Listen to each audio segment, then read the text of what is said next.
Al-Imam Syafi'i tidak pernah mengajarkan taklid kepada murid-muridnya. Bahkan saya katakan para ulama mazhab tidak pernah sengaja buat mazhab, enggak pernah. Mazhab itu terjadi dengan sendirinya. Al-Imam Malik rahimahullah mengajarkan ilmu, tahu-tahu dia punya banyak murid dan dikembangkanlah ilmunya, maka dengan sendirinya muncullah mazhab apa? Imam Malik. Seperti itu. Al-Imam Abu Hanifah tidak pernah sengaja buat mazhab, tidak, tetapi dia mengajar dan mengajar sehingga banyak muridnya, sehingga ilmunya dikembangkan, beredar, tersebar, maka jadilah mazhab Abu Hanifah. Al-Imam Syafi'i juga demikian. Beliau tidak pernah sengaja buat mazhab. Tidak sengaja maksudnya buat partai mazhab Syafi'i, tidak ada.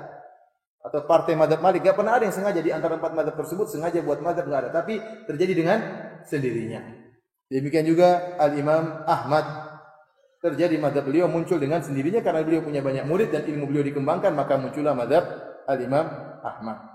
Oleh karena Imam Syafi'i rahimahullahu taala, ya, jangankan menyuruh fanatik, dia sendiri tidak pernah sengaja membuat mazhab beliau. Maka dalam masalah bermazhab, kesimpulannya sebagaimana fatwa Syekh bin Baz rahimahullahu taala, kesimpulannya mazhab itu tidak harus, bermazhab itu tidak harus, tetapi boleh.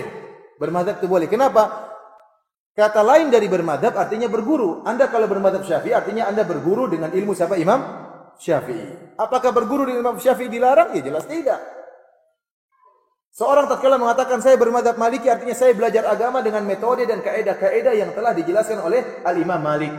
Maka saya berguru dengan Imam Malik, maka dikatakan saya bermadzhab dengan madzhab apa? Maliki. Sama kalau seorang mengatakan saya bermadzhab dengan madzhab Abu Hanifah, berarti saya mempelajari agama melalui metode dan cara pemikiran kaidah yang dijelaskan oleh Al-Imam Abu Hanifah. Oleh karenanya, bolehkah bermadzhab? Jawabannya jelas boleh. Karena ada orang mengatakan tidak boleh bermadzhab. Siapa yang bilang tidak boleh? Banyak ulama salaf bermadzhab. Syekh Muhammad bin Abdul Wahhab rahimahullah bermadzhab Hambali. Syekh Islam Ibnu Taimiyah rahimahullah bermadzhab apa? Hambali. Jadi bermadzhab itu boleh, yang dilarang kalau fanatik. Yang dilarang kalau apa? Fanatik mazhab. Kenapa? Karena para imam mazhab tidak pernah mengajarkan fanatik. Tidak pernah mengajarkan fanatik. Ada yang mengatakan tidak boleh kita bermazhab. Terus kamu belajar sama siapa? Ya sama guru saya. Sama, kamu mazhab gurumu kalau begitu. Ya. Mending saya berguru sama Imam Syafi'i daripada gurumu yang enggak jelas ilmunya. Iya tidak? Gurunya bisa apa? Quran juga masih goyang-goyang, hadis enggak jelas. Ya. Kaidah enggak tahu, buku kaidah apa yang pernah dia buat. Tulisannya hanya jiplak misalnya, terus saya tidak boleh bermadzhab Syafi'i, terus harus bermadzhab sama gurumu. Oleh karenanya pernyataan tidak boleh bermadzhab juga salah. Karena arti bermadzhab artinya apa? Berguru sebenarnya. Saya ulangi, para imam 4 mazhab tidak pernah sengaja buat apa? Mazhab. Itu berjalan dengan sendirinya. Demikian juga perkataan harus bermadzhab juga salah, keliru. Kenapa? Karena mazhab-mazhab itu muncul belakangan. Nah, bagaimana dengan para sahabat dulu mazhabnya apa? Abu Bakar rahimahullah dulu mazhabnya apa? Imam Syafi'i belum lahir.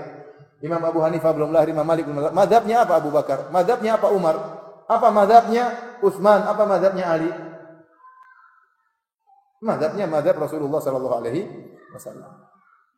Jadi mengatakan harus bermazhab juga tidak benar. Tidak ada keharusan. Yang harus adalah mengikuti Al-Quran dan Sunnah dengan pemahaman para salaf. Tetapi apakah kita boleh memahami pemahaman para salaf melalui metode Abu Hanifah? Boleh. Bolehkah kita memahami pemahaman salaf dengan metode Imam Syafi'i? Boleh, dengan mazhab Syafi'i. Atau dengan mazhab Imam Ahmad atau mazhab dengan Imam Malik. Di antara dalil bahwasanya tidak ada kewajiban bermazhab, buktinya Imam Malik tidak pernah menyuruh murid-muridnya harus bermazhab dengan mazhab dia. Imam Syafi'i sendiri tidak taklid kepada Imam Malik. Bahkan dia punya mazhab yang baru, menyelisih gurunya sendiri. Bahkan Imam Syafi'i membantah gurunya dalam beberapa bantahan. Terkadang bantahan Imam Syafi'i sendiri keras terhadap gurunya, terkadang. Demikian juga Imam Syafi'i tidak pernah menyuruh murid-muridnya harus bermazhab dengan mazhab dia. Buktinya di antara muridnya adalah Imam Ahmad. Tidak bertaklid kepada Imam Syafi'i meskipun dia mengakui ilmunya Imam Syafi'i dan dia mengatakan Imam Syafi'i seperti matahari bagi bumi, toh dia punya mazhab sendiri. Mazhab Imam Ahmad menunjukkan mereka tidak pernah taklid di antara mereka. Kemudian juga kalau kita harus bermazhab, mazhab bukan cuma 4 tersebut, banyak mazhab yang lain. Ada ulama-ulama yang lain yang dahulu mereka punya mazhab seperti Ishaq bin Rahawai atau Ishaq bin Rahuya.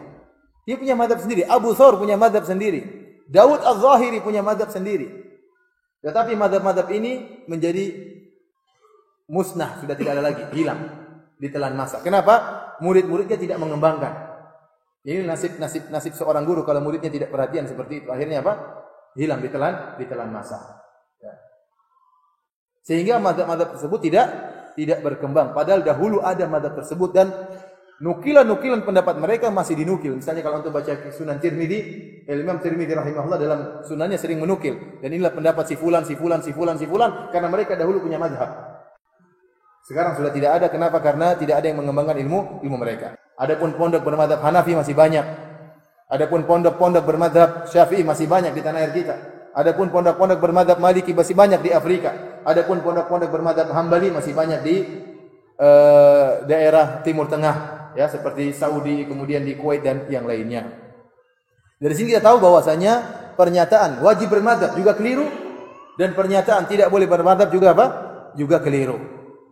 Memang Imam Syafi'i tidak pernah mengharuskan dia harus bermadzhab seperti dia. Kenapa? Kalau kita mengatakan seorang kalau sudah mazhab Syafi'i enggak boleh keluar, ini melazimkan Imam Syafi'i maksum. Berarti semua kebenaran berada pada satu mazhab saja. Dan ini melazimkan Imam Syafi'i nabi yang lain. Seperti kedudukannya seperti Rasulullah SAW. Baru saya berpendapat harus bermadzhab Hanafi, enggak boleh keluar-keluar, maka seakan-akan Imam Abu Hanifah maksum. Kelazimannya demikian. Loh, kenapa saya enggak boleh keluar di mazhab Abu Hanifah? Kalau kamu keluar kamu sesat, berarti Abu Hanifah tidak boleh diselisih, berarti dia maksum, sama seperti Rasulullah sallallahu alaihi wasallam. Dan ini tidak pernah ya dinyatakan oleh para imam. Mereka sendiri tidak pernah mengajak orang untuk bermadzhab dengan mazhab dia. Mereka hanya mengajarkan sebagai guru dan banyak yang mengikuti. Tidak pernah mereka mengajarkan untuk taklid kepada mereka. Tapi para hadirin dan hadirat yang dirahmati oleh Allah Subhanahu wa taala, dari sini kita simpulkan bahwasanya bermadzhab itu tidak harus. Namun kita boleh bermadzhab dan itu cara di antara cara mudah belajar agama dengan bermadzhab, ya, karena metodenya sudah jelas, ya, aturannya sudah jelas, dan pernyataan tidak boleh bermadzhab juga adalah pernyataan yang keliru. Terkadang muncul dari orang-orang yang ya baru ngaji kemudian mengatakan tidak boleh bermadzhab, ini juga suatu kekeliruan, ya. Kenapa? Bagaimanapun seorang dia pasti bermadzhab. Karena bermadzhab secara gampangannya kita katakan berguru.